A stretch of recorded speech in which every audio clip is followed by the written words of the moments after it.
Muito bem, então depois da gente trabalhar aí o primeiro momento do nosso encontro com o Antônio Carlos falando aí de Jesus, agora a gente vai pegar tudo que a gente estudou e vamos olhar para nós. E aí vamos relembrar. Qual o tema do nosso encontro?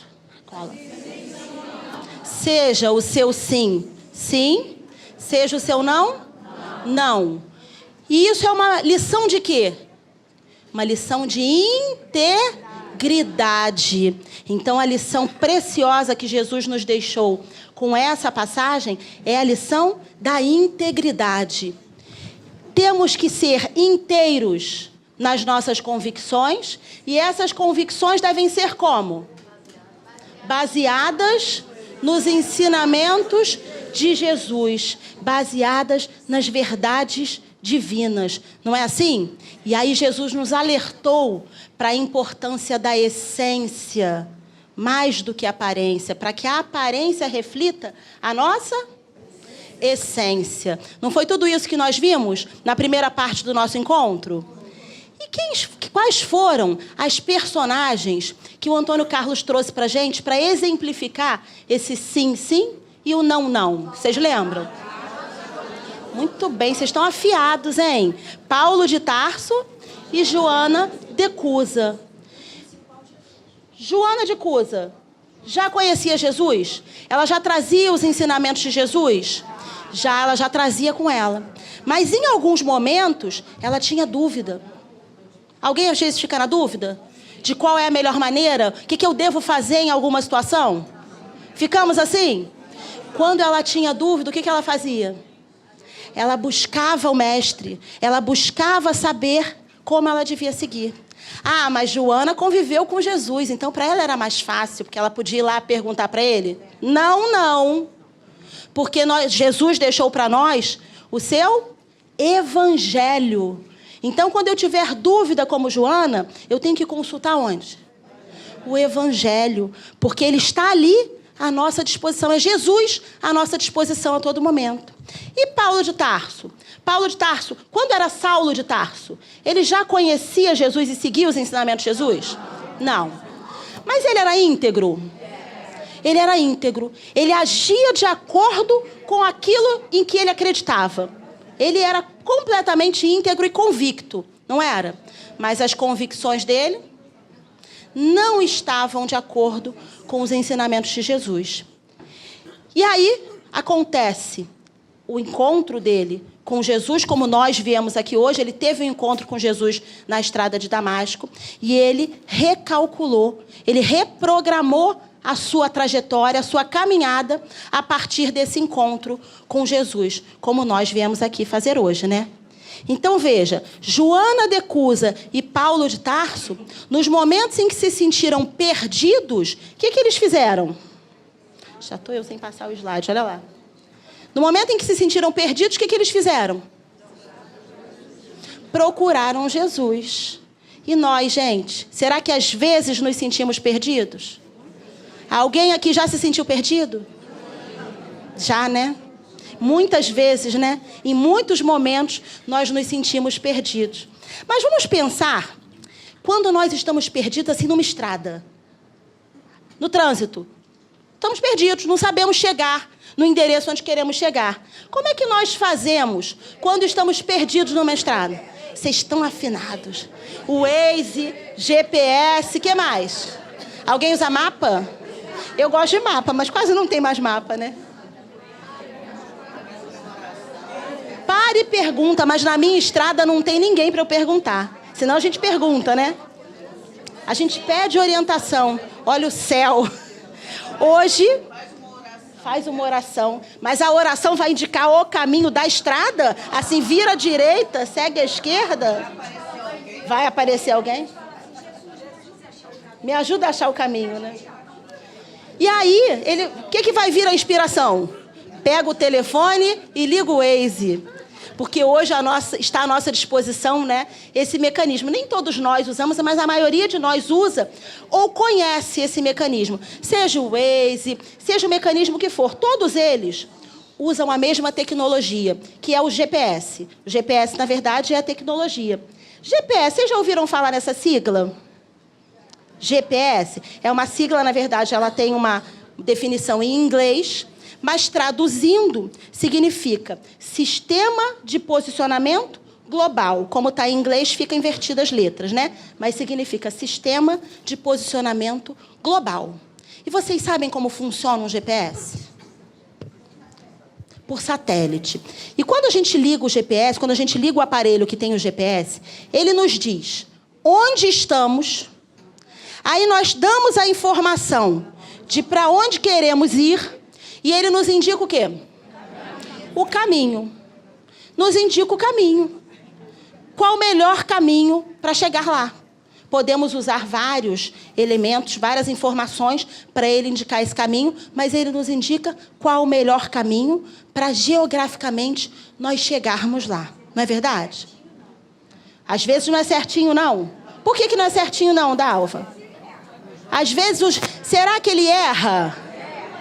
Ou será que às vezes ele me dá um caminho que é um caminho onde eu não quero muito bem passar? Por quê? Porque tem várias informações, né? Eu posso colocar lá no meu GPS que eu quero um caminho sem pedágio. Eu posso colocar que eu quero a rota mais curta. Eu quero a rota que passe por tal lugar, né? Então, existem algumas possibilidades. E aí, ele me dá essas possibilidades e eu escolho com o uso do meu livre-arbítrio. Então, na verdade, o GPS não erra. Ele não deixa de me dar o caminho certo. Mas, às vezes, ele me dá um caminho que pode não ser muito seguro, que pode não ser o mais interessante, que pode não me levar por onde eu gostaria, num primeiro momento, de ir. Mas eu tenho sempre o meu livre-arbítrio, a minha possibilidade de escolha. Isso para um caminho material, né, gente? Então, quando eu estou perdida e preciso me encontrar, porque eu não sei como chegar naquele endereço, eu uso esse GPS. Mas vamos pensar, será que às vezes a gente está perdido? É no caminho? É na estrada? É no endereço? Ou às vezes estamos perdidos na vida?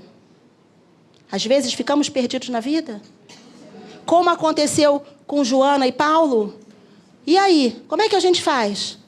A gente usa um GPS? Quando a gente está perdido na vida? Usa o GPS do coração? Vamos pensar como é que é esse GPS do coração, quando eu estou perdida na vida, me indicar um endereço, eu vou saber? Fazer uma prece? Temos muitas possibilidades, né? Vamos pensar. No GPS, eu digo o endereço para onde eu quero ir. Então, eu digo lá, Rua das Flores, número 10. E ele me indica o caminho. E na vida, nós sabemos para onde queremos ir? E nós sabemos qual é a rota a seguir? Alguém aqui sabe para onde quer ir na vida? Todos nós queremos ser felizes. O caminho que nós vamos tomar para isso, nós estamos refletindo hoje. Mas todos nós queremos chegar nesse mesmo ponto, nesse mesmo endereço, não é assim? O endereço da felicidade. E nós conhecemos a rota, o caminho, para chegarmos nesse endereço, para chegarmos nesse ponto da felicidade? Conhecemos? Será que nós não falamos sobre isso no primeiro momento? Sim, sim ou sim, não? Como o Guilherme falou. Sim, sim. Recalculando. Recalculando é o que a gente faz quando nós estamos perdidos. Porque, às vezes, nós insistimos em pegar o caminho errado. Insistimos? E aí nós temos que fazer o quê? Recalcular. Não é o que o GPS faz? Ele não recalcula? Então, se eu boto lá a Rua das Flores, ele me manda virar à direita, mas eu viro à esquerda, o que o GPS faz? Ele recalcula, reorganiza a rota e eu vou saber como chegar de novo naquele endereço. Mas na nossa vida, será que nós podemos fazer isso? Quando estamos perdidos e descobrimos que pegamos a rota errada, ou pegamos um atalho, que às vezes a gente acha que é o caminho mais fácil, o caminho da porta larga, e aí a gente não está conseguindo chegar lá no nosso ponto da felicidade. O que acontece? Temos que recalcular na vida também, gente, igual acontece com o GPS. Nós temos que recalcular na nossa vida. E vamos recalcular com base em quê? Nós já sabemos a rota? Já sabemos. Olha lá, a rota que nós vimos para nós podermos chegar aonde? Nessa felicidade é a rota da coerência. Porque adianta eu dizer sim e, na verdade, estar sentindo não ou estar pensando não. Vai dar certo isso? Eu vou conseguir chegar lá no ponto da felicidade? Eu vou me sentir com paz interior? Eu vou encontrar plenitude? Então, eu preciso ter coerência. Eu preciso agir com integridade. Eu preciso estar inteira naquela escolha que eu fiz. Não adianta eu ficar na dualidade de dizer, eu acho que eu quero, mas eu também não quero. Eu acho que eu vou agir dessa maneira, mas eu também não ajo dessa maneira. Eu preciso fazer a escolha, porque Deus nos deu a todos o poder de escolher. Já pensaram que foi um presente de Deus para nós? O nosso livre-arbítrio, ele respeita a nossa vontade. Agora, com certeza, teremos a consequência daquela escolha que fazemos. Mas Deus permite que nós façamos a escolha? Permite que nós façamos a escolha. Mas aí Ele nos coloca aqui, nos criou e nos coloca aqui no planeta para fazermos a escolha sem nenhum guia, sem nenhum tipo de orientação? Ou nós temos uma orientação segura? Qual é a nossa orientação segura? Os ensinamentos de Jesus. Então, como nós vimos na primeira parte do nosso encontro, nós temos que agir com integridade, nós temos que agir com coerência, de acordo com os ensinamentos de Jesus. E se assim fizermos, o que vai acontecer? Em que caminho nós vamos chegar? Em que ponto nós vamos chegar? No ponto da felicidade. Então, nós vamos seguir a rota indicada por Jesus. E, gente, se nós vamos seguir a rota indicada por Jesus, isso vai mudar o nosso posicionamento na vida. Então, na verdade, nesse caso, sabe o que nós vamos usar? Um JPS. É um sistema de posicionamento com Jesus. E esse é bom, que esse não depende de ter sinal, não depende de estar carregado o aparelho, não depende de nada. É um sistema de posicionamento com Jesus. Para chegarmos no endereço, a gente não usa o GPS? Mas quando a dúvida é da vida, quando nós temos que saber como nos posicionar, que caminho seguir, nós vamos usar o JPS. Nós vamos usar Jesus. Porque Jesus é um caminho seguro? Vamos pensar. O que Jesus nos traz?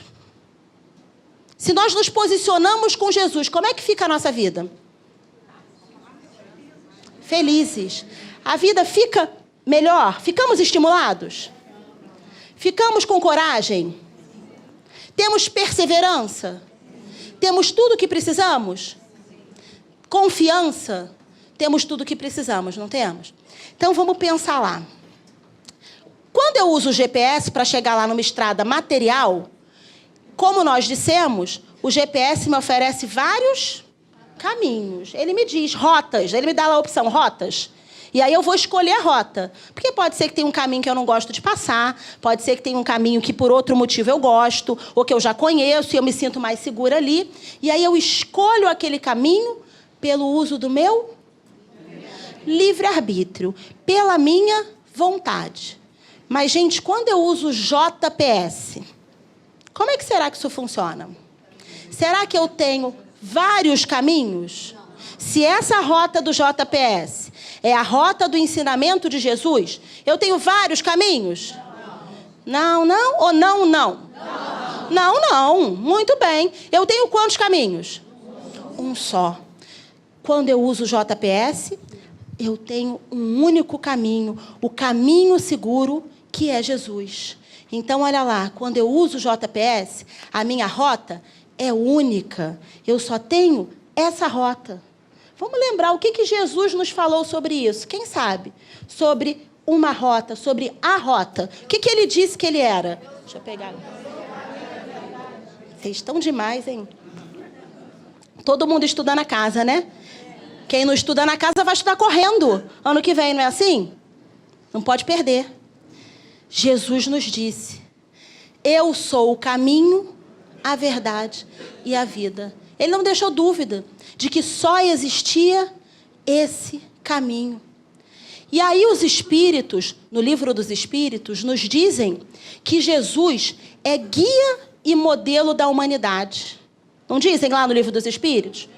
Porque Kardec pergunta, qual é o modelo? Existe algo de modelo que nós possamos seguir? E os Espíritos dizem, Jesus. Ele é o guia e modelo da humanidade. O que um guia faz, gente? Orienta, indica o caminho. Que maravilha. Mas será que Jesus veio só indicar o caminho? Só apontar, ó, vai por ali. Foi isso que Jesus fez? Ou como nós vimos mais cedo, Jesus vivia o verbo. Jesus vivenciou. Vamos pensar. Jesus, quando o nosso planeta foi criado, Jesus já era espírito puro. E foi escolhido para ser o governador espiritual do nosso planeta. Então, se ele já era espírito puro, ele precisava reencarnar? Não, Jesus não precisava mais reencarnar. Ele não tinha necessidade de reencarnar.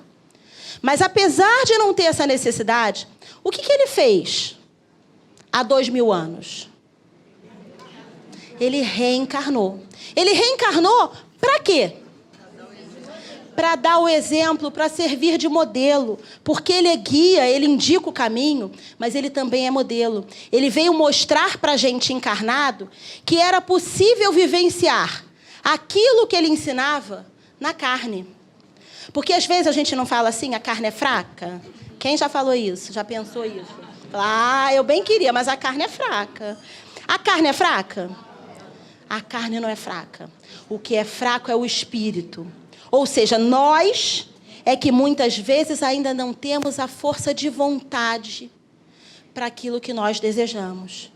Mas não temos ainda. Mas estamos caminhando para ter? Estamos. Senão a gente não vinha para cá, num domingo de manhã desse, maravilhoso de sol, para refletir com os ensinamentos de Jesus. Estamos em busca? Estamos a caminho, sem dúvida nenhuma. Sem dúvida nenhuma. Mas não é a carne que é fraca. Somos nós que ainda temos dificuldade de perseverar. Por quê? Porque às vezes saímos da rota e esquecemos de usar o JPS. Temos que lembrar que o JPS está sempre à nossa disposição. Porque todo mundo escorrega? Claro, gente, claro. É da nossa condição ainda. Ainda vibramos na prova e expiação. Mas nós queremos caminhar, nós queremos ir além. Então, nós temos que estar atentos a esses momentos. Se eu achar que está estranho o caminho que eu estou seguindo na vida, eu vou recalcular. Eu vou usar o JPS e vou recalcular. E vou me posicionar com Jesus para que isso modifique a forma como eu vivo a vida, como eu recebo aquilo que acontece na minha vida. Por que Jesus veio, então, ser o nosso modelo? Por que ele veio encarnar no planeta Terra e mostrar para nós que aquilo era possível?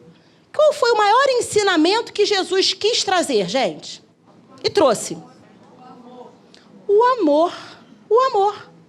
Ele veio mostrar que era possível amar, mesmo encarnado no planeta. E ele amou o tempo todo? Sim, sim. Ou sim, não? Sim, sim, o tempo todo. Então, quando nós aplicamos o JPS, nós estamos fazendo a aplicação da lei de amor. Como é que Jesus nos falou sobre a lei de amor? Quem eu tenho que amar? O que ele nos disse? Eu tenho que amar. Vou chegar aí. Ele falou, eu tenho que amar a Deus sobre todas as coisas e ao próximo como a si mesmo. Temos isso decorado, não temos? Mas será que nós estamos compreendendo essa lição? Tentando. O que seria amar a Deus? Como é que nós amamos a Deus? Amando ao próximo, eu amo a Deus? Amando a natureza, eu amo a Deus? Por quê? Porque eu amo a Deus amando as suas criações, amando todas as criaturas. Porque quando eu amo as criaturas de Deus, eu estou amando a Deus. Como é que eu amo a mim mesma? Porque eu tenho que amar o próximo como a mim mesma. Então, eu primeiro tenho que me amar, não é assim? Como é que eu me amo? Esse é difícil, né? É mais difícil amar a nós mesmos. A gente esquece um pouco disso. Como é que eu faço para me amar? Ninguém. Aplicar o seu sim, sim e o seu não, não é aplicar a lei de amor? Eu saber dizer sim quando eu quero dizer sim. Mas como o Guilherme falou, dizer o não quando eu quero dizer o não, que é tão difícil, é uma forma de me amar? Eu ter integridade? O que mais? Será que eu andar cheia de culpa é uma forma de me amar? Me conhecer, o autoconhecimento. Eu ando cheia de culpa. Me ajuda? O que eu tenho que fazer? Me perdoar. Mas me perdoar porque eu não erro e todos os meus erros têm justificativa? É assim? Não. É ter a consciência de que eu erro, de que isso ainda é da minha condição, mas que eu não quero errar mais, porque eu não posso voltar para trás e desfazer o que eu fiz. Mas eu posso mudar e não fazer do mesmo jeito. E fazer de um outro modo. Não é assim? Então, quando eu me perdoo, eu estou me amando? Muito bem. Sim, sim. Isso aí. E como é que eu amo o outro? Como eu amo o próximo? Dizendo sim para ele o tempo todo? Será que é dizer sim, sim e pronto? É assim que eu amo o próximo? Dizer não pode ser uma forma de amor? Quem tem filho sabe disso. Não é? Que quando a gente não diz o não, é um problema depois. A gente vai ver o resultado muito claramente. Mas não é só com filho. Em todas as relações. Né? Para que não haja abuso, para que haja um respeito da minha posição. Mas o que mais? Como é que eu amo o próximo? Respeitando. Aceitando o outro. Olha que maravilha. Aceitando que o outro é diferente. Todos nós fomos criados iguais, fomos criados simples e ignorantes. Mas cada um de nós fez uma caminhada diferente. Então, quando eu olho para o outro e acho que o outro é muito diferente de mim, isso significa que o outro esteja errado? Não. Porque existe sempre um certo e um errado? Ou seja, se eu ajo da maneira A e o outro age da maneira B, é porque o A está certo, logo o B está errado? Ou existe mais de um meio de fazer essa caminhada? Sim, porque cada um partiu de um lugar. Estamos todos indo para o mesmo ponto? Todos caminhando em direção à felicidade. Mas se um saiu de lá, o outro saiu daqui, eles vão fazer caminhadas diferentes em momentos diferentes. Então eu tenho que respeitar o outro. Eu tenho que ter empatia. Eu tenho que perdoar o outro. Não é isso? Isso é a aplicação da lei de amor. E é muito bom quando a gente consegue aplicar a lei de amor. A gente se sente equilibrado, né? A gente se sente tranquilo. Mas nós conseguimos sempre aplicar a lei de amor? Não, né?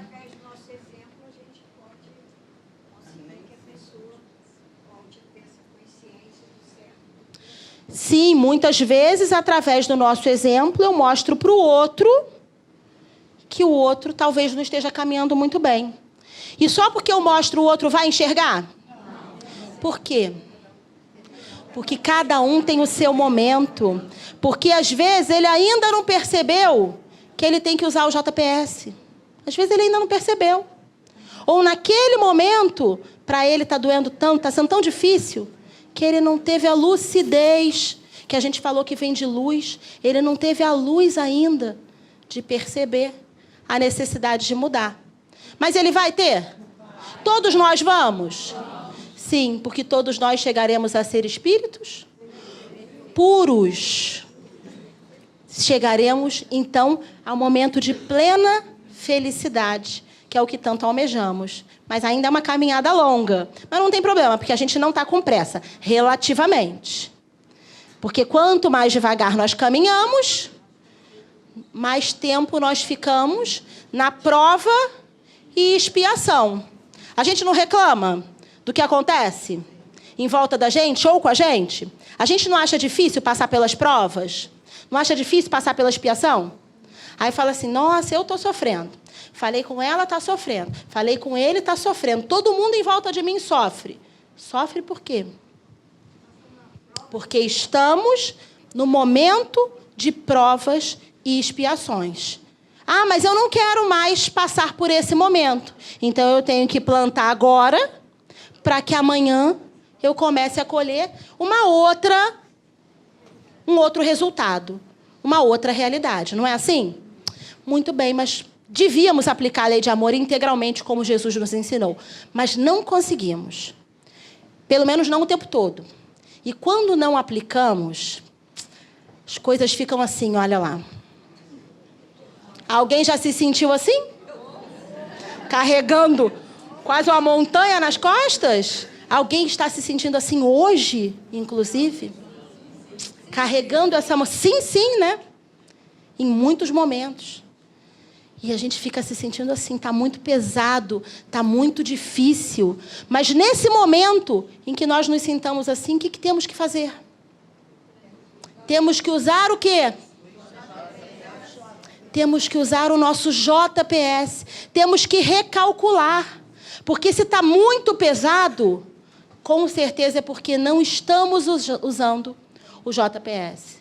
Porque com Jesus, o caminho é mais fácil.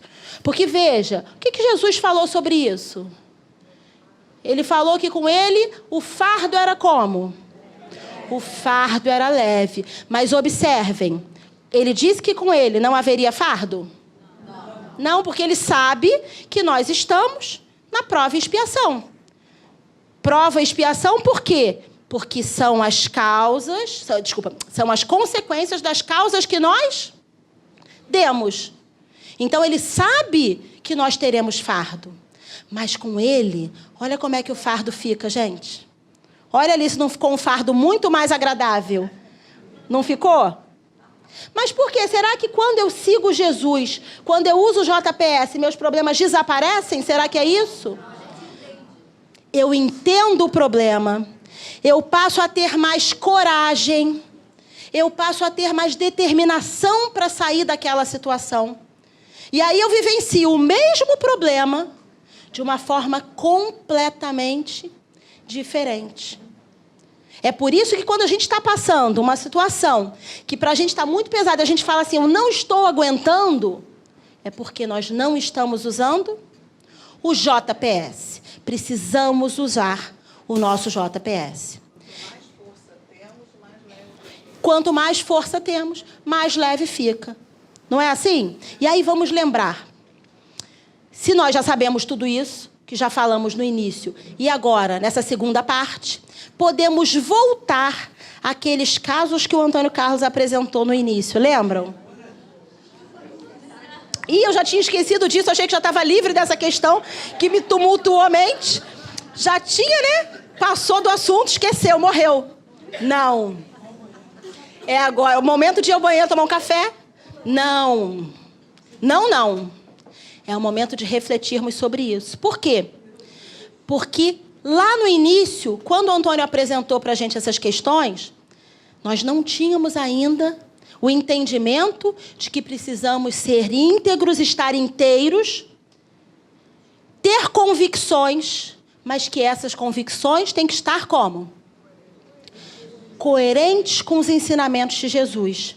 Então, talvez agora nós mudemos a nossa resposta. Porque agora nós já sabemos que com JPS, pela aplicação da lei de amor, só tem uma resposta. E aí é o que o Antônio falou. Jesus não disse que é sim, sim, exceto naquele caso. Exceto no caso do meu filho, do transplante do meu querido. Jesus disse que é sim, sim e não, não.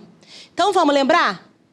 Quando eu tenho que fazer o transplante para algum querido meu, um filho, um irmão, um marido, um pai, um querido meu, muito amado, ele precisa do transplante e surge a oportunidade de eu furar a fila do transplante.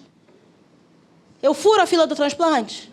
Qual é a resposta? Não é não deve. Jesus não disse assim, não deve. Qual é a resposta com a lei de amor? Não, gente, que maravilha. Não posso furar.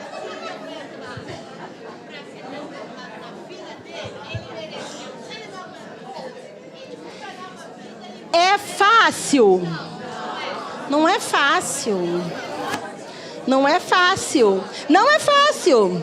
Mas alguém disse para vocês, quando vocês entraram hoje aqui, que ia ser fácil? Não.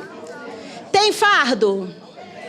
Tem. Mas o fardo fica mais leve. Porque, como ela disse, eu vou ter o entendimento, vou pensar assim, ué, mas se for meu filho, e ele eu posso salvar se ele fizer o transplante? Esse filho, antes de ser meu filho, é filho de quem? De Deus. Se for a necessidade dele continuar encarnado no planeta, ele vai continuar. Ou fazendo transplante agora ou depois. E se não for o plano para ele continuar encarnado, ele vai fazer o transplante e vai desencarnar do mesmo jeito. Não é verdade? Nós temos controle sobre isso? Não temos. Mas eu sei que é difícil. Não tenho dúvida nenhuma. E esse encontro é para todos nós, sem exceção. Todos nós estamos na mesma condição. E quando eu sou lá dirigente da instituição de caridade, que está precisando de dinheiro, vem o sujeito e fala, olha, eu consigo essa doação. Eu consigo. Mas você tem que me dar um por fora. Você me dá aí X% por fora, ilicitamente. O que eu respondo? Não, não. Gente, mas como é que vão ficar as crianças, os idosos que são atendidos pela casa? A providência divina vai acontecer. Deus depende de que eu haja ilicitamente para que Ele possa atuar sobre as criaturas? Não. O que o Evangelho nos diz? Olhai os pássaros no céu, olhai os lírios no campo. Se eles são tão cuidados por Deus, imagina nós.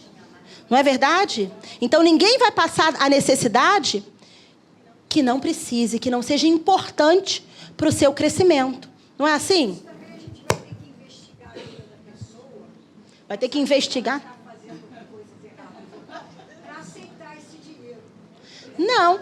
Veja, quando o dinheiro vem numa doação para a instituição de caridade, a gente precisa investigar? Como a Dalvinha falou? Não. Mas, se eu sei que o dinheiro vem de uma origem ilícita... Não, mas olha, eu acho que não vem. Alguém quer dar, mas a gente não sabe se essa pessoa faz alguma coisa ilicitamente. Então, aí a gente não sabe.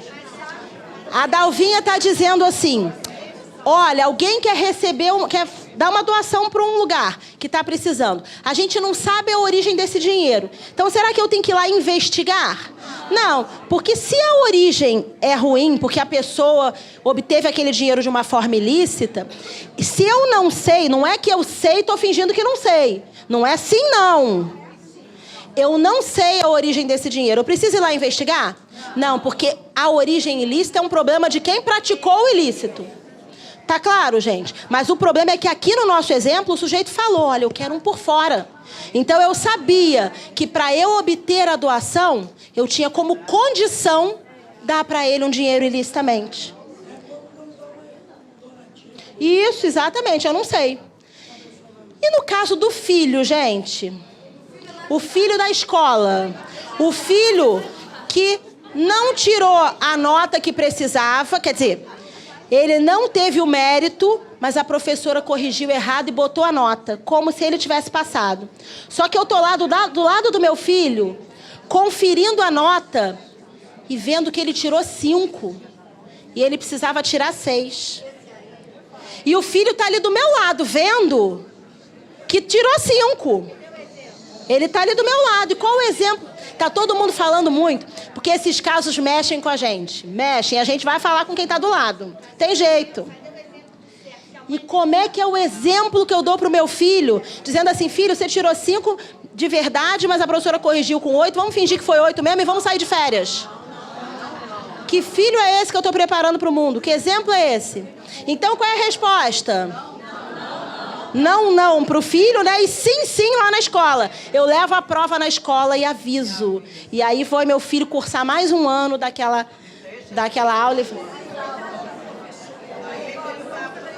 Aí é que ele vai aprender o que ele tem que aprender, não é assim? Fácil. Não tinha condições.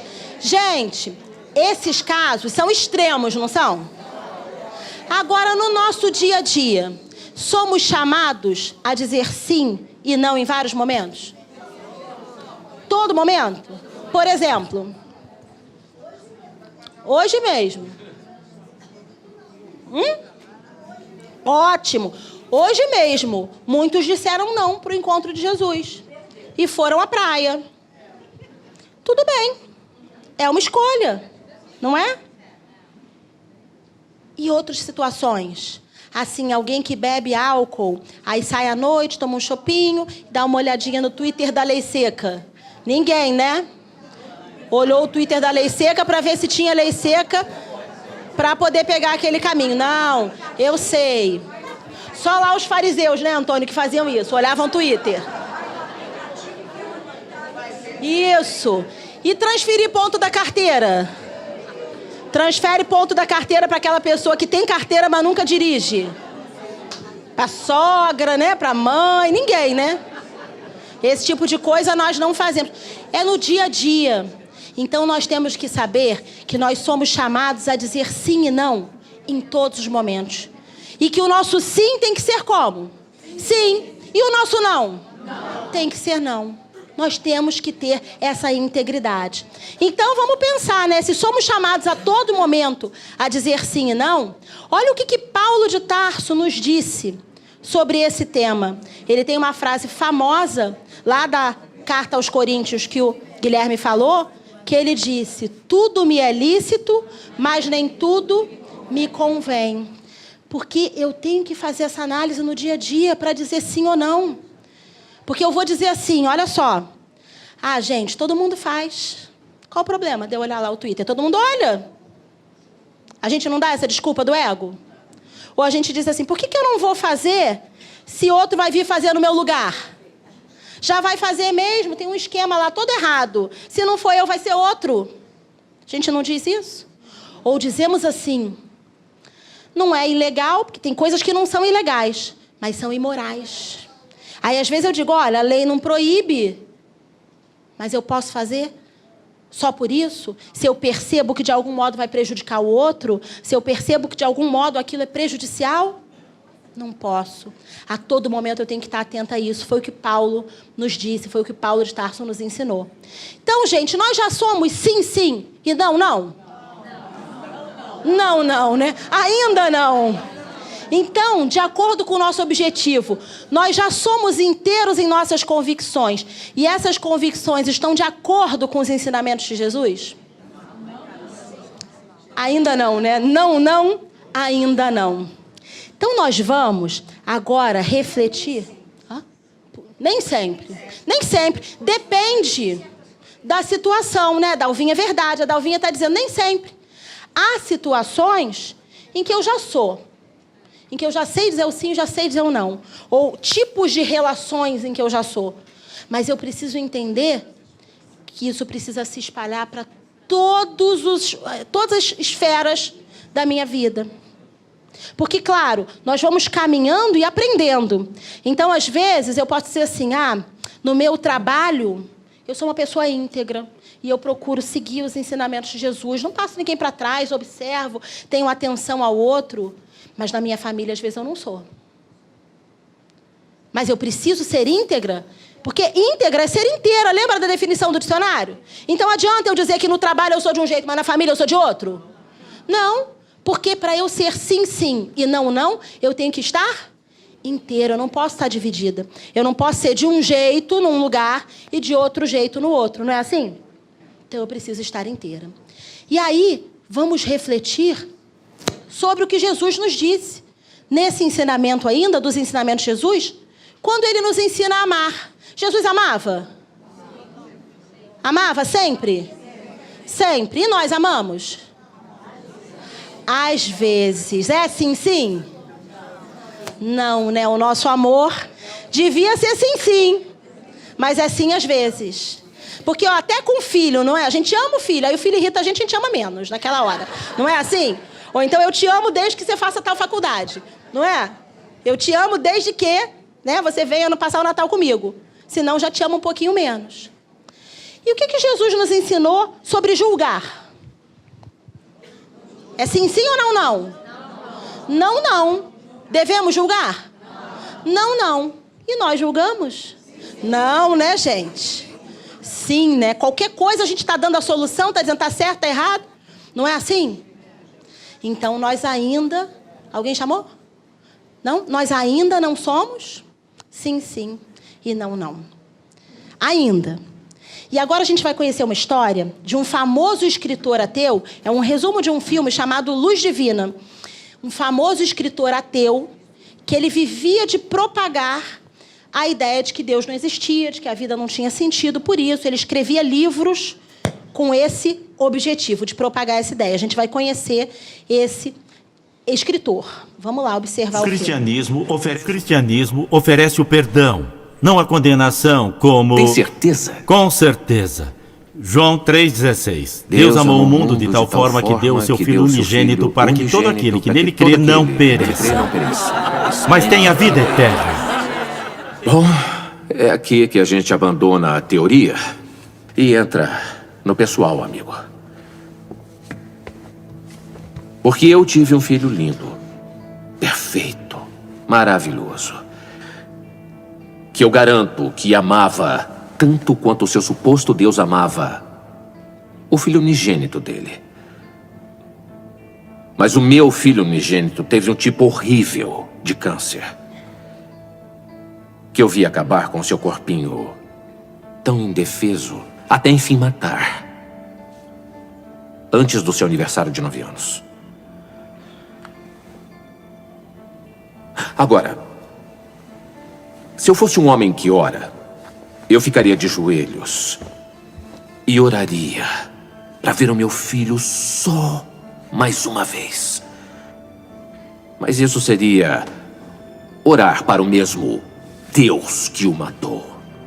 Não procurem pelo sentido da vida. Tudo o que você precisa, só o que você precisa. E você, e você, e você, e você, e você. O que você precisa é da sua humanidade!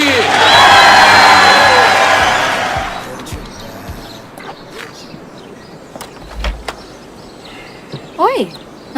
Você veio até a porta, que honra. Oi, Kate. Os meninos estão prontos? Meninos! E eu não posso ficar com eles o dia todo. À noite é a festa de lançamento do meu livro. Mais uma festa para atacar Deus, que bom. Eu fiquei sabendo do debate de ontem e você foi uma celebridade. Não foi nada demais, Como é que você pode pegar uma coisa tão particular como a morte do irmão deles e usar isso como parte do seu showzinho? Esse showzinho paga todas as contas por aqui. Mas e quem é que paga a conta emocional? O quê? Você acha que tem um dia ou uma hora que seja que eu deixe de pensar no nosso filho? Eu acho que toda vez que você pensa, fica tão chapado que não sobra mais nenhum sentimento. Essa conversa, além de sem sentido, é bem dolorosa. Essa é a primeira coisa sincera que você diz. Então por que não acabamos com isso? Não, com isso... Você acabou. Não lembra? Porque eu cansei de viver com você constantemente orando pela salvação da minha alma. Cansei de ouvir você orar pro Deus que, se você acredita mesmo nele, matou o nosso filho. E se não matou, não ouviu você implorar para salvá-lo. Onde é que estava o amor, a graça, a compaixão dele quando você orou sem parar para salvar a vida de uma criança que só trouxe alegria para todo mundo que conviveu com ela? Sabe o que é mais triste nesse seu rancor todo? Isso te tirou a capacidade de lembrar daquela alegria. E só te deixou cheio de raiva. É como eu disse, não é? Paga as contas. Tudo bem. Aqui está, obrigado. Esse aí é muito bom. Olha só bem quem eu tava procurando. Qualquer coisa que acabe com a dor serve. Aqui, meu amor. Melhor pegar mais um, só pra garantir. Obrigado.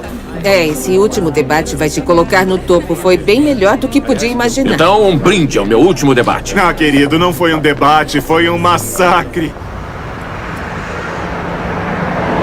Ligação de Norman Westchester. E aí, Norman, já tá com saudade? Do que você tá falando? Queridinho, me faz um favorzinho, tá? Me liga quando você chegar. Tá.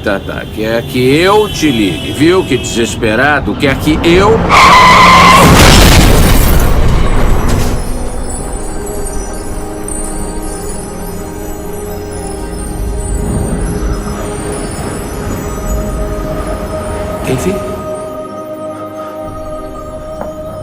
Dave, meu filho, é você? Papai! David!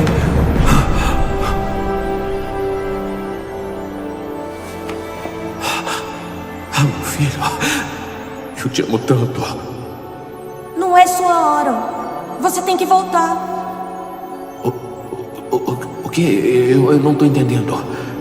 Você tem que voltar. Não, eu não quero voltar, eu quero ficar com você. Papai, que haja luz. Quê?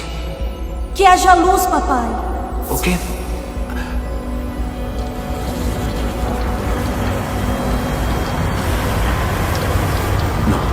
Não. Eu não quero ir. Eu quero ficar. Tá tudo bem, pai. Não, eu não quero ir. Eu quero ficar com você. Que haja luz. Hospital Geral. Tá. Então, tem um grupinhozinho pequenininho de repórteres lá fora. O que você vai dizer quando perguntarem se teve uma experiência de quase morte? Dr. Harkins, é verdade que estava clinicamente morto? Você viu o outro lado? Você acredita em Deus agora? Sol, você viu a luz? As suas crenças mudaram? Você viu o abismo? Para mim, é um grande prazer poder lhes apresentar a pessoa que ajudou tantos a largar a superstição e encontrar a razão. Dr. Sol Harkins.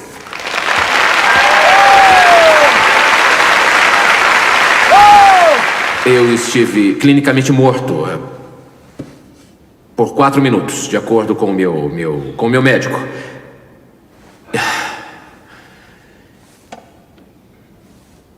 E nesse tempo, eu garanto que não ouvi nenhum sino de igreja e nem nada parecido. E eu não vi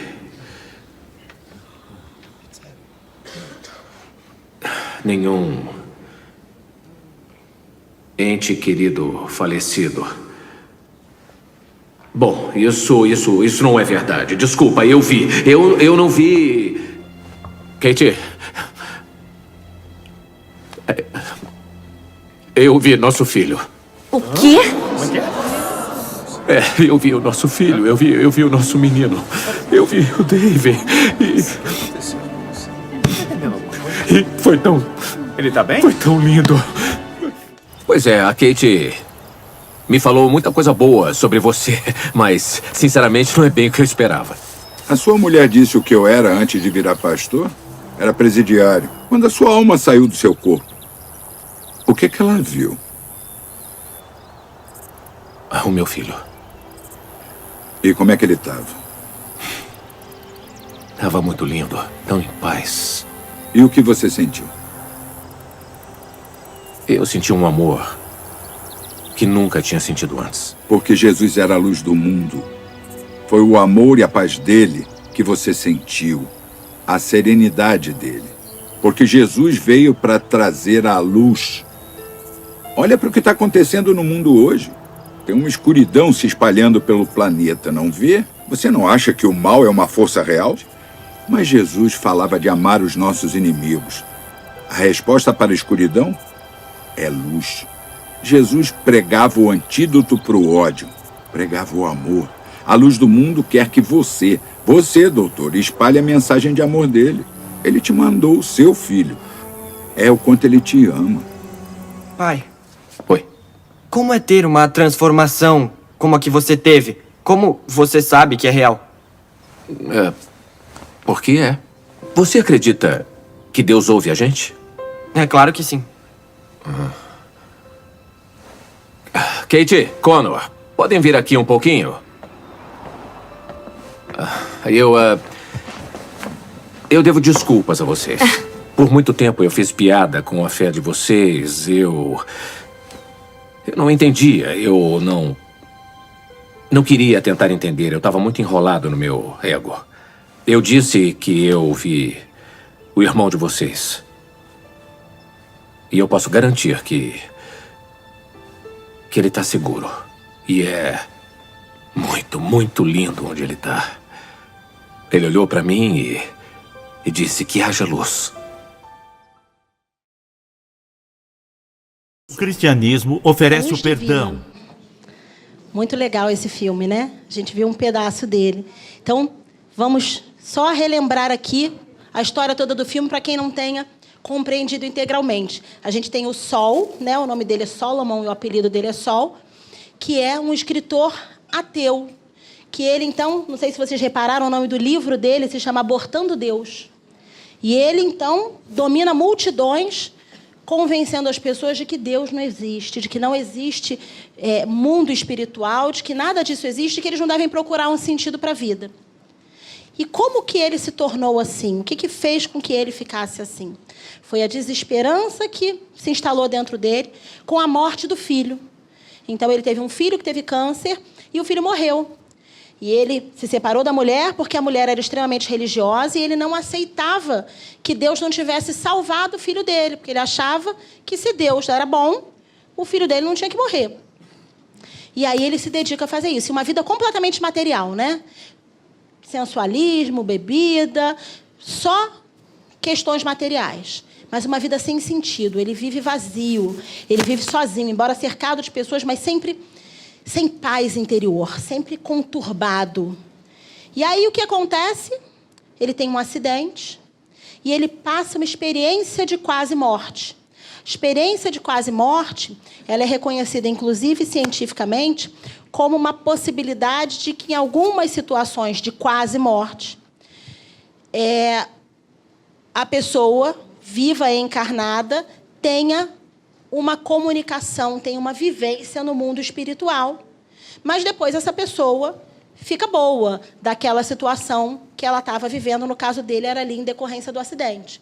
Então, ela volta e se lembra de ter tido. É muito comum esse contato com entes desencarnados. É muito comum que, nessa experiência de quase morte, essas pessoas que passam por isso relatem esse contato com entes desencarnados, contando, às vezes, coisas que só poderiam acontecer se realmente só poderia ser sabido se realmente esse contato tivesse acontecido. Então, ele volta e tenta voltar para a vida dele. Mas será que ele consegue voltar para a vida dele? E continuar dizendo que não existe vida espiritual? Será que depois dele encontrar o filho dele, ele consegue? Não.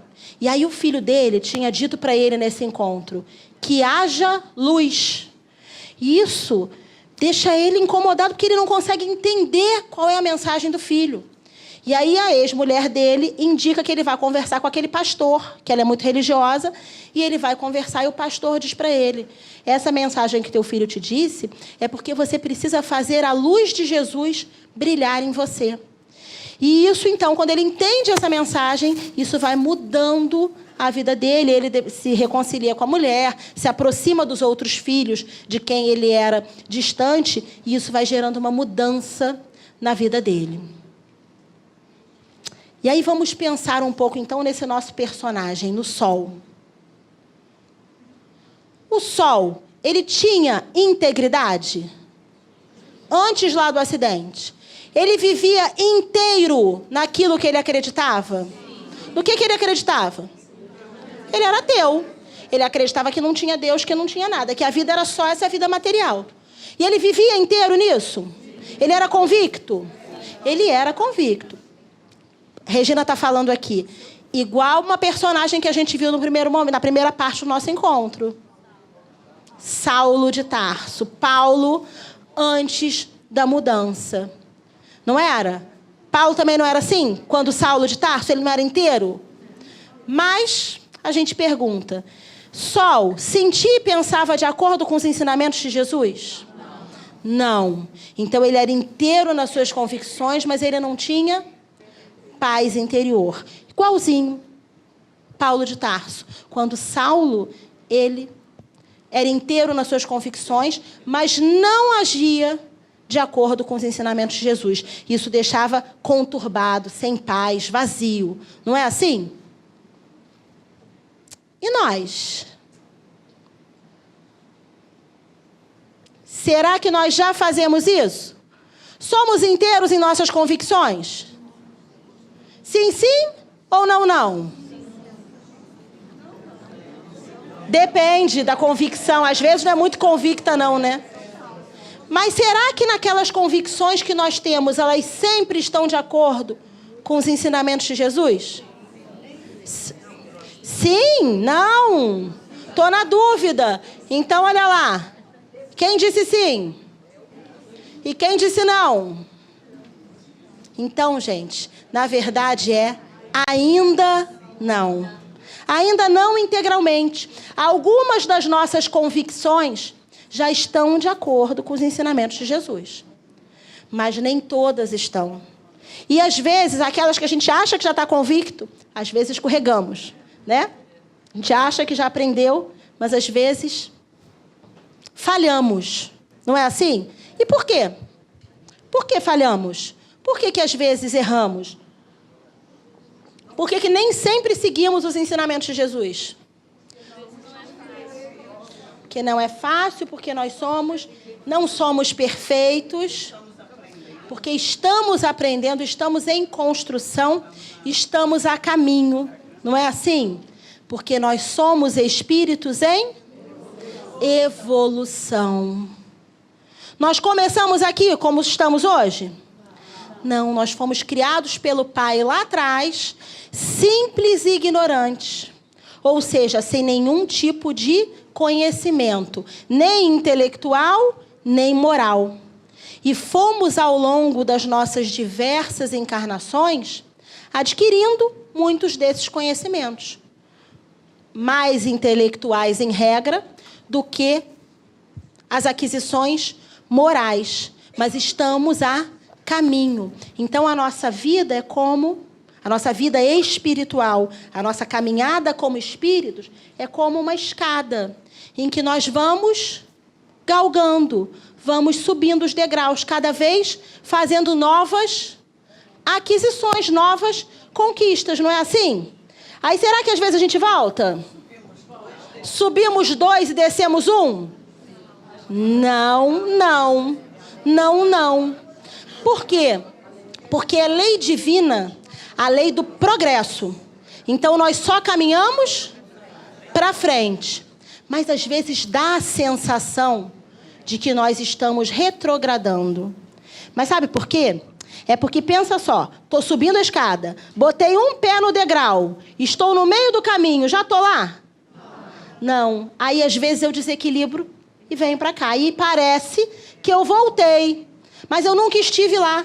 Porque eu só tenho uma aquisição quando eu já coloquei os 2 pés e estou segura naquele degrau. Aí é que essa aquisição existe. Então, sabe aquela coisa? Estou treinando a minha paciência, Tem 1 mês que eu estou paciente. No final do mês, surto. Não, né? Ninguém se reconheceu, né? Aí eu falo, gente, eu estava tão paciente. O que significa? Que eu já melhorei. Mas eu já adquiri a virtude da paciência? Não, antes eu surtava todos os dias, agora eu surto 1 vez por mês, está maravilhoso. Não é verdade? Mas eu já sou uma pessoa paciente? Não, eu ainda não estou com os 2 pés lá no degrau da paciência. Então, quando a gente leva uma rasteira que a gente não esperava, ressente. Por quê? Porque a gente deposita no outro a esperança de que o outro é perfeito. A gente não precisa ser, mas o outro tem que ser. Então, o outro nunca pode fazer nada errado comigo, não é assim? Porque eu entendo tranquilamente que eu erro. Mas o outro não pode nunca errar, né, Dalvinha? Não, né, gente? Não. Todos nós somos ainda espíritos em evolução. Só que nós temos que tentar caminhar nessa escada, pegar um fôlego. Por quê, gente? Porque nós queremos ser sim, e não. E isso depende da caminhada espiritual. Então, se eu já tenho essa consciência, eu tenho que tentar subir esses degraus, usando a minha razão, usando o meu intelecto. Porque senão, sabe o que às vezes acontece com a gente? Nós ficamos estacionados num degrau, assim, ó. Tá vendo ele encostar no degrau ali? Pegou até o travesseiro? Ficou ali na zona de conforto, feliz. Vai ficar ali, ó, muito tempo, até despertar. E nós precisamos despertar, não precisamos? Quem vai despertar aí? Se tinha alguém dormindo, desperta. A hora é essa. Pega e sobe a escada. Sobe a escada. Levanta e sobe a escada. O que nos leva a despertar, gente? Vamos pensar. Hoje aqui, no encontro de Jesus, será que estamos despertando? Sim. Então, às vezes, a gente vem a uma palestra, vem a um encontro, vai a um estudo, está na aula, está lendo, E aí a gente lê uma coisa que toca o nosso coração, que diz para nós como espíritos, algo que nós precisamos, e aí a gente... Quer saber? Eu vou me esforçar nisso, eu vou mudar. Começo a colocar aquilo em prática, começo a tentar me melhorar naquela situação. E quando eu vejo, eu realmente melhorei. Nesse caso, o que me levou a despertar foi o amor. Eu fui de forma tranquila, fazendo aquele aprendizado e fazendo aquele exercício. É a maneira mais gostosa de nós despertarmos. Às vezes eu desperto olhando para o lado, porque eu não preciso passar por todas as experiências. Às vezes eu olho para a experiência do outro e falo, opa, eu estou indo nesse mesmo caminho. Ele já está sofrendo ali, eu vou parar para que eu não sofra como ele. Não é assim? Às vezes eu desperto com a dor do outro, eu desperto no entorno. Mas quando eu não desperto pelo amor, quando eu não desperto olhando as situações que acontecem em volta de mim, Flau já tinha falado, a do Carmo está falando. Eu vou despertar pela dor. Porque eu preciso despertar ou eu vou poder ficar lá naquele degrau? Alguma hora eu preciso despertar. E a dor é o despertador que faz a gente acordar mais rapidamente. Faz a gente subir uns 2 degraus ali pela dor, não é assim? E claro que quando a gente está passando aquela situação que dói, nós ficamos incomodados. Mas é muito comum, e todos nós já passamos por dores, que quando a gente olhe para aquela dor que já está no passado, nós possamos até agradecer. É muito comum que a gente olhe e diga assim, no final, quer saber que foi até bom que isso tenha acontecido? Porque isso me permitiu que eu crescesse, que eu percebesse, que eu refletisse. Então, essas são as formas para nós despertarmos. Diga, querido.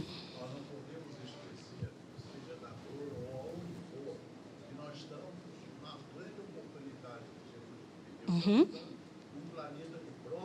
Isso, é verdade. O nosso amigo está dizendo do coral. Nós não podemos esquecer que, independente de qual seja a causa de despertamento, que nós estamos num planeta de provas e expiações. Então, o despertamento pela dor é comum num planeta de provas e expiações? É, mas nós que já sabemos que podemos despertar pelo amor, vamos ficar esperando a dor chegar? Não, né, gente? Mas tudo bem, despertei. Estou aqui no Encontro de Jesus, já despertei para algumas questões. E aí, o que eu faço agora? Olha que delícia. Eu tenho que mergulhar. Mas não é mergulhar no mar. É mergulhar dentro de mim. Eu tenho que fazer um mergulho do autoconhecimento. Porque se eu não tiver coragem de me olhar, eu não vou conseguir melhorar. Porque quando a gente olha para o espelho da alma, às vezes é difícil perceber as falhas, os erros, os vícios que nós temos. É difícil, não é fácil. Porque ninguém quer ter defeito, não é? Então a gente olha e dói, a gente fala, não, mas eu não sou tão assim, o fulano que é. Eu até que sou mais ou menos, não é?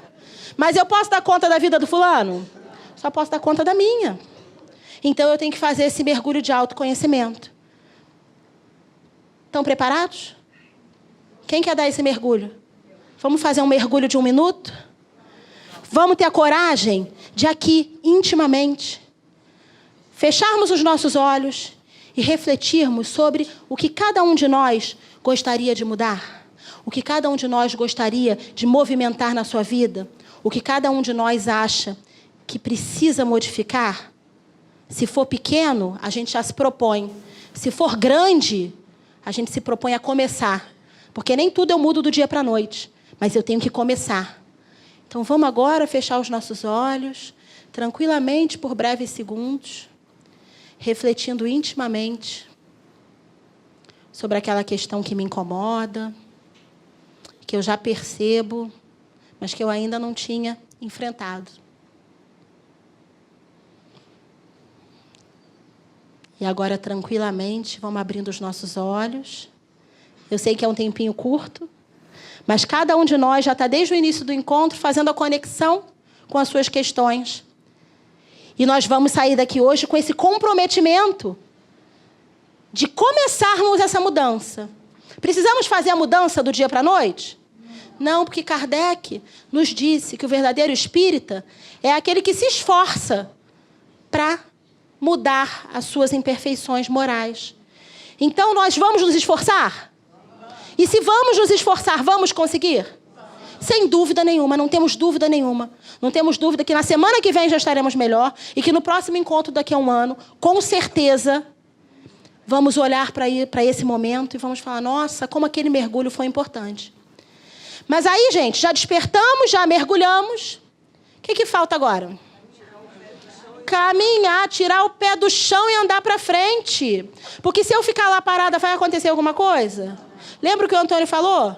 Jesus falou assim, fica sentado esperando que vai cair do céu. Jesus falou, vai. Ou falou, vem. Porque ele também disse, vinde a mim. Não é? Então ele diz, movimenta, caminha. E aí, nós sempre temos dois caminhos. Nós sempre temos um caminho ensolarado, um caminho que está iluminado, que está nos chamando para coisas boas. E temos um outro caminho, que é um caminho mais difícil, é um caminho com tormentas, com raios, é um caminho que está todo pesado. Mas nós agora não temos mais dúvida de qual é o caminho que nós queremos seguir. Porque nós queremos seguir o caminho ensolarado. Porque esse é o caminho com Jesus. Nós não temos mais dúvida. O que queremos para a nossa vida é esse caminho completamente ensolarado, que às vezes é um caminho com dificuldade, mas eu sei que eu vou caminhar com Jesus, eu sei que eu vou usar o JPS, eu sei que a todo momento, se eu escorregar para o caminho ali mais cinza, eu vou recalcular a minha rota a todo momento, porque eu não posso recalcular uma vez, eu posso recalcular inúmeras vezes. E eu vou seguir esse caminho ensolarado e isso vai me levar a uma rota de felicidade. Então, o que eu tenho que fazer nesse caminho, gente? Ir recalculando. Porque aquele que acha assim, já estou pronto, e eu já melhorei, todos nós melhoramos, não já? Olha para você há 5 anos atrás. Você está melhor? Não tenha nenhuma dúvida, porque a lei é de progresso. Mas só porque eu melhorei, eu vou ficar agora estagnada nesse degrau que eu cheguei? Então, eu tenho que recalcular a todo momento. E aí nós vamos lembrar do Sol, o nosso amigo do filme. O Sol, ele recalculou? O Sol estava num caminho e ele recalculou a trajetória dele. Não foi assim? A partir da experiência de quase morte, isso levou o Sol a uma mudança do seu entendimento e ele recalculou. E nessa experiência de quase morte, vocês lembram o que o filho dele disse para ele? Que haja luz. E aquilo deixou o Sol impactado. Quando ele descobre que essa luz era a luz de Jesus, o Sol muda a vida. Ele entende que essa luz era a luz de Jesus. Como será que o Sol fez para que essa luz de Jesus pudesse acontecer na vida dele? A gente não viu no filme, né? Como será que o Sol fez para fazer brilhar essa luz de Jesus na vida dele? Vamos ver? Sabe como está quebrando a cabeça? Sabe como está quebrando a cabeça para descobrir o que é que haja luz e o que fazer? Sei. E se for tão simples quanto isso? Só ligando a lanterna do celular? Não, na noite mais escura do ano. As pessoas saem na rua e ligam as lanternas pro céu, clareando a escuridão. E então, a gente conseguiria fazer um anel de luz circulando o mundo todo. É! Agora todo mundo já deve ter ouvido a incrível história de Sol e Katie Harkins e do seu projeto Que Haja Luz.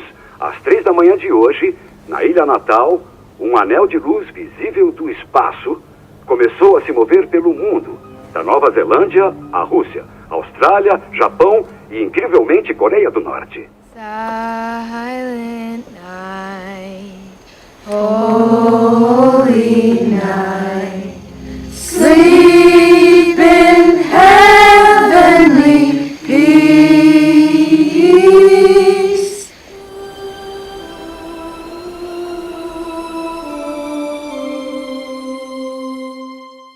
Sabe como está quebrando a cabeça para descobrir o que é que haja luz e o que fazer?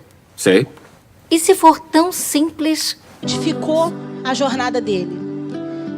Ele passava um momento de desesperança, passava um momento de falta de paz interior. E ele teve uma causa de despertamento.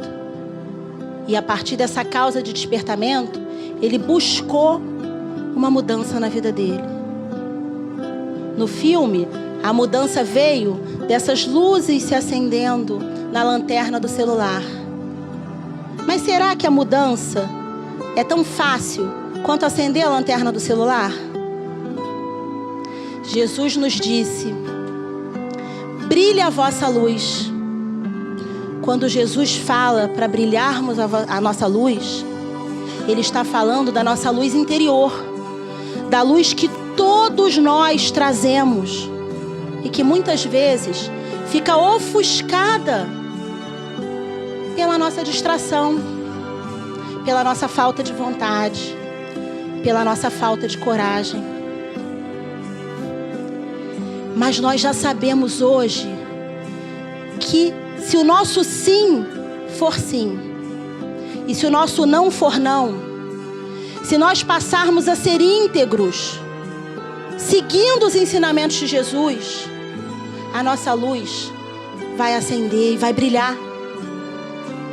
E quando a nossa luz brilha, isso nos traz paz, isso nos traz alegria, nos traz serenidade. Quem de nós não quer essa serenidade?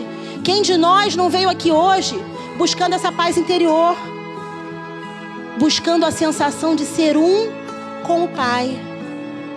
Nós temos que usar o combustível do amor, porque é esse combustível que Jesus nos ensinou.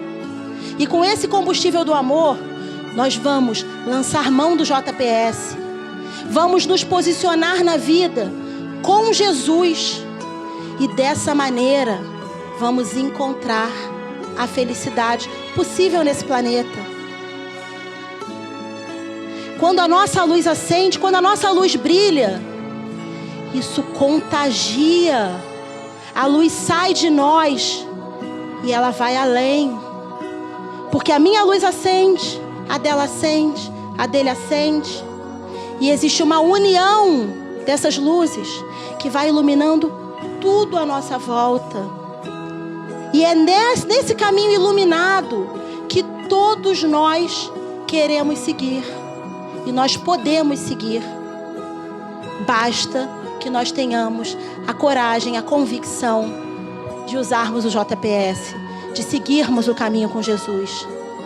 E com a nossa luz acesa, encontrando a luz do outro e contagiando a todos.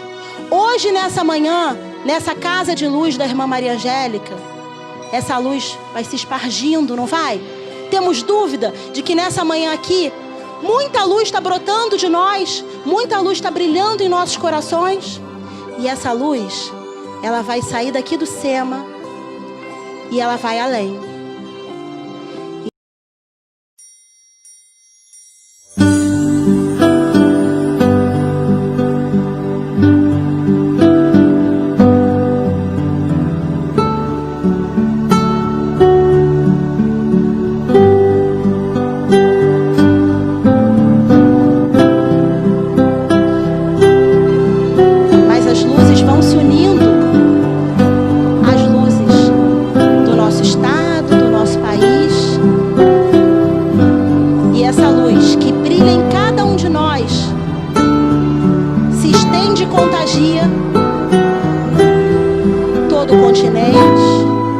Demais continentes,